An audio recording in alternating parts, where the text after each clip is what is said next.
மக்களின் குலதெய்வமான கொற்றவை இன்று வரை அருள் புரிஞ்சுக்கிட்டு இருக்காங்க, அரசாட்சி செஞ்சுக்கிட்டு இருக்காங்க.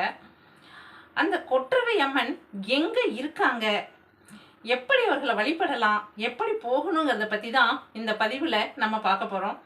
அதுக்கு முன்னால் ஜெயகௌரி ஜோதிடாலயம் சேனலை சப்ஸ்கிரைப் பண்ணாதவங்க சப்ஸ்கிரைப் பண்ணுங்க, அப்படியே பெல் ஐக்கானை ப்ரெஸ் பண்ணுங்க, லைக் பண்ணுங்க, ஷேர் பண்ணுங்க ஃப்ரெண்ட்ஸ். வாங்க ஃப்ரெண்ட்ஸ், பதிவுக்குள்ள போகலாம்.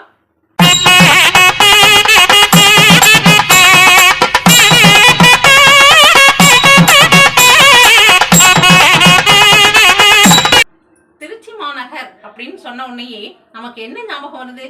மலைக்கோட்டையும் காவிரி ஆறும், மலைக்கோட்டையில் அடிவாரத்தில் இருக்கக்கூடிய மாணிக்க விநாயகர், அடுத்தது மட்டுவார் குழமை சமேத தாயுமானவரையும் உச்சி பிள்ளையாரையும் நமக்கு தெரியுங்க.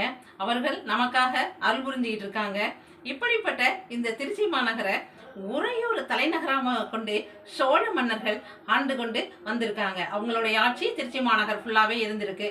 அப்ப காவல் தெய்வமா, அதாவது வீரத்திற்கும் வெற்றிக்கும் பெயர் போன காவல் தெய்வமா கொற்றவை அம்மன் அவர்கள் இங்க இருந்திருக்காங்க.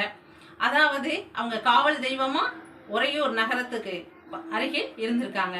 அப்படி இருக்கும்போது ஒரு நாள் சாரமா முனிவர் அப்படிங்கிறவரு ஒரு முனிவர், அவரு நந்தவனத்தை உறையூர் பகுதியில் அமைச்சு அதிலிருந்து பூக்களை பறிச்சுட்டு போய் தினமும் தாயுமானவர், அதாவது சிவபெருமானுக்கு அர்ப்பணிக்கிறத ஒரு வழிபாடா அவரு செஞ்சிட்டு இருந்தாரு. தினம் அதே மாதிரிதான் பூக்களை பறிச்சு கொண்டு போய் தாய்மானவருக்கு அர்ப்பணிச்சு வழிபட்டுக்கிட்டு இருந்தாரு. அப்படி வழிபடும் போது தினமும் பார்க்கும்போது முதல்ல இருந்ததை விட அடுத்த நாள் குறைவா இருக்கு, அடுத்த நாள் குறைவா இருக்கு. இப்படி கொஞ்சம் கொஞ்சமா குறைய ஆரம்பிச்சது பூக்கள். இது ஏன் இப்படி குறையுது, இதை கண்டுபிடிக்கணும் அப்படின்னு சொல்லிட்டு சாரமா முனிவர் ஒளிந்திருந்து பார்த்தாரு. அப்ப ஒளிஞ்சிட்டு பார்க்கும்போது ஒரு மனிதர் வந்து அந்த பூக்களை எல்லாம் பறிச்சுக்கிட்டு இருக்கிறத இவரு பார்த்தாரு. உடனே அவனை பிடிச்சி, ஏன் எதுக்காக பறிக்கிறேன்? நான் சுவாமிக்காக, சிவனுக்காக நான் வச்சிருக்கிறது, தாய்மானவருக்காக நான் செடி கொடிகளை ஆக்கி வச்சிருக்கிறேன், இப்படி வளர்த்து வச்சிருக்கிற இந்த செடியிலிருந்து பூக்களை பறிச்சுட்டு போறியே, இது நியாயமா அப்படின்னு கேட்டதுக்கு அந்த அவன் சொன்னான், இல்ல, எனக்கு இங்க ஆண்டு கொண்டிருக்க மன்னன் மேலையும் ராணி மேலையும் மரியாதை அதிகம், அதற்காக அவர்களுக்கு பரிசளிப்பதற்காக, அதாவது ராணிக்கு பரிசளிப்பதற்காகத்தான் நான் இந்த பூவை வந்து எடுத்துட்டு போறேன் தினமும் அப்படின்னு சொல்லலாம். உடனே மன்னர்கிட்ட போய் இவர் சாரமா முனிவர் முறையிடுறாரு. இந்த மாதிரி பூக்களை தினமும் பறிச்சுட்டு வராங்க, நான் தாயுமானவருக்காகவே தான் இதெல்லாம் செஞ்சுக்கிட்டு இருக்கேன், இந்த செடி கொடிகளை வளர்த்து பூக்களை அர்ப்பணிச்சுக்கிட்டு இருக்கேன் அப்படின்னு சொல்லும்போது தினமும் ஒரு நாள் 2 நாள் சொல்லி பார்க்கிறாரு. மன்னர் எதையும் கண்டுக்கல. உடனே என்ன பண்றாரு, அவர் எதுக்குமே அங்க அப்ஜெக்ஷன் சொல்லவே இல்லை. அப்படின்னு உடனே ரொம்ப மனசு நொந்து போய் தினமும் பூக்கள் குறைஞ்சிக்கிட்டு வருதே அப்படிங்கிறதுக்காக நேரடியா அப்பன் சிவபெருமான்கிட்டயே போய் தன்னுடைய முறையிடுதல சொல்றாரு. உடனே சிவபெருமான் வெளியில வந்து, எப்பவுமே சிவபெருமான் எங்க இருப்பாங்க, எப்படி இருப்பாங்க, கிழக்கு பக்கமா திரும்பி தான் இருப்பாங்க எல்லா கோவிலையும். இங்க தாயுமானவர், அதாவது மலைக்கோட்டை மேல இருக்கக்கூடிய தாயுமானவர் சிவபெருமான் மேற்கு திரும்பி உட்கார்றாரு. ஏன்னா மலைக்கோட்டையில இருந்து மேற்கு பக்கம் தான் உறையூர் இருக்கு. மேற்கு திரும்பி உட்கார்றாரு. மேற்கு திரும்பி உட்கார்ந்து ரொம்ப கோபமா அவருடைய நெற்றிக்கன், 3வது கண் நெற்றிக்கனை திறந்து பார்த்துட்டாரு. உடனே என்ன ஆகும், ஒரே மண்மழையா போயேது. ஒரே மண்மழை அப்படின்னா என்னன்னு கேக்குறீங்களா? மண்ணு வாரி கொட்டுதுங்க. உறையூர் நகரம் முழுக்க மண்ணு வாரி கொட்டுது. மக்களால இருக்க முடியல, ஒன்றும் செய்ய முடியல. உடனே தினம் தினம் மண்மழை அதிகமாக போயிட்டே இருக்கு. ரொம்ப கஷ்டப்படுறாங்க மக்கள். உடனே அவங்க என்ன பண்றாங்க, தன்னுடைய காவல் தெய்வமான அந்த கொற்றவை கிட்ட போய் முறையிடுறாங்க. அம்மா, நீங்க தான் எங்களை காப்பாற்றணும், இந்த மண்மாரியிலிருந்து எங்களை காப்பாத்துங்க அம்மா, நாங்க எப்படி இருக்க முடியும் அப்படின்னு சொல்லி கேட்ட உடனே அம்மா தான் முன்னாடி வந்து மண்மழையிலிருந்து பக்தர்களை, அந்த ஊர் மக்களை, மன்னனை எல்லாத்தையுமே காப்பாத்திட்டாங்க. வந்த உடனே அவங்க பார்வையிலேயே அந்த மண்மாரி நின்றுச்சு. உடனே மக்களுக்கு எல்லாமே, உங்களுக்கு எல்லா விதமான வசதியும் கிடைக்கும், நான் ஆசீர்வாதம் பண்றேன், நீங்க நல்லா இருப்பீங்கன்னு சொல்லிட்டு போய் தன்னுடைய கோவில்ல உட்கார்ந்துடுறாங்க. அப்படி வெயிலையும் மழையிலையும் பனியிலையும் புயல்லையும் இன்னைக்கும் அதே இடத்துலதான் உட்கார்ந்துருக்காங்க. மக்கள் எல்லாம் சுபிட்சமா மாட மாளிகை இதோட ரொம்ப சந்தோஷமா இருக்காங்க. ஆனா அம்மன் மட்டும் இன்னைக்கும் அந்த வெயில்லையும் மழையிலையும் இருக்கிறதுனால அம்மனுக்கு பெயர் பெக்காளி அம்மன் அப்படின்னு சொல்லிட்டு பெயர் வந்திருக்குங்க. உறையூர்ல இருக்கக்கூடிய வெக்காளியம்மன் பற்றி தான் இப்ப நம்ம இந்த பதிவுல சொல்லிக்கிட்டு இருக்கோம். இந்த வெக்காளியம்மன் மக்களுக்கு பக்தர்களுக்கு எப்படி அருள்பாலிக்கிறாங்க அப்படின்னு சொன்னா, அவ எல்லா இடத்துலயும் எப்படி இருப்பாங்க, வலது காலை மடக்கி வச்சு இடது காலை கீழே தானங்க தொங்க விட்டுருப்பாங்க.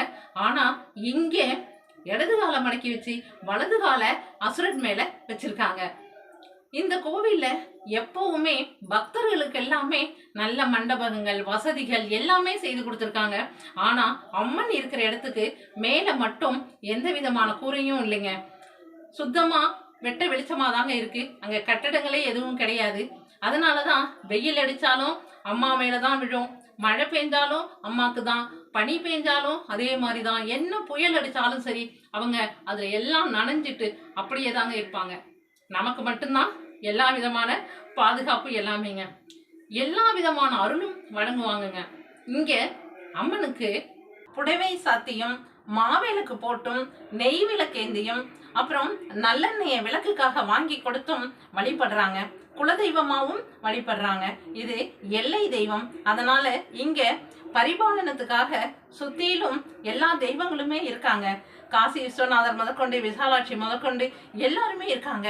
இதுல ஸ்பெஷலா பொங்கு சனீஸ்வரர் அப்படின்னும் இங்க சனீஸ்வர பகவான் அருள்பாலிச்சுட்டு இருக்காருங்க. இந்த வெக்காளியம்மனை தரிசிக்கும் போது நமக்கு எந்த விதமான பயமும் இருக்காதுங்க. ஏன்னா காவல் தெய்வமே நம்ம கூட இருக்காங்க அப்படிங்கிற ஒரு தைரியம் வரும். அடுத்து பெண்கள் மாங்கல்ய பலத்துக்காக வேண்டிக்கிட்டு இங்க செய்வாங்கங்க. அடுத்து குழந்தைங்களுக்கு நல்ல படிப்பு வரவும், இளம் பெண்கள் ஆண்களுக்கு திருமணமாகவும் இங்க வேண்டிக்கிட்டு ரொம்ப சந்தோஷமா அவங்களுடைய பலனை செய்வாங்க. இங்க பெண்கள் மாங்கல்ய பலத்துக்காகவும், இளம் பெண்கள் நல்ல மாப்பிள்ளை வரணும், அதாவது நல்ல மணமகன் அமையணும் அப்படிங்கிறதுக்காகவும், இளம் ஆண்கள் தனக்கு நல்ல பெண் அமையணுங்கிறதுக்காகவும், பிள்ளைகள் அதாவது குழந்தைகள் படிப்பிற்காகவும் இங்க வந்து வேண்டிக்கிறாங்கங்க. வேண்டுதெல்லாம் நல்லபடியா பலிக்குது. அதுக்கு அடுத்தது என்னன்னா, இங்க ஒரு வேண்டுதல் வைக்கிறதே ஒரு விசேஷமான ஒரு இடமா இருக்குங்க. எப்படின்னு கேட்டீங்கன்னா, அங்க கோவில்ல ஒரு மஞ்சள் கடுதாசியும் ஒரு மஞ்சள் நூலும் நமக்கு கொடுக்குறாங்க. அந்த மஞ்சள் பேப்பர்ல நம்மளுடைய வேண்டுதல் அத்தனையும், அது நல்ல ஒரு A4 சீட் அளவு இருக்குங்க, நல்ல வேண்டுதல் அத்தனையும் அதுல எழுதி அந்த மஞ்சள் கயிறால சுத்தி அங்க ஒரு மரம் இருக்கு, அந்த மரத்துல இருக்கக்கூடிய சூளத்துல நம்ம இதை கட்டிடணும். இதை கட்டினா கரெக்டா 40 நாள்ல இது நடைபெற்றிடும், நல்லா எல்லாமே முடியும், நல்லதனமா முடியும் அப்படின்னு சொல்லிட்டு எல்லா பக்தர்கள் எல்லாம் சொல்றாங்கங்க. இதை நாமளும் கூட அனுபவிச்சிருக்கோம். உறையூர் வெக்காளியம்மன் அதுதாங்க பாட்டுல கூட சொல்லுவாங்கல்ல, உறையூரில் வாழ்பவளே வெக்காளி தாயம்மா அப்படின்னு சொல்லிட்டு. அந்த உறையூர் அம்மனை பத்தி தான் இன்னைக்கு நம்ம இந்த பதிவுல பார்த்தோம். ரொம்ப சந்தோஷமா இருக்குங்க. அடுத்த ஒரு பதிவுல நாம இதே போல ஒரு கோவிலை பற்றி பார்ப்போம். தேங்க்யூ ஃப்ரெண்ட்ஸ், பாய்.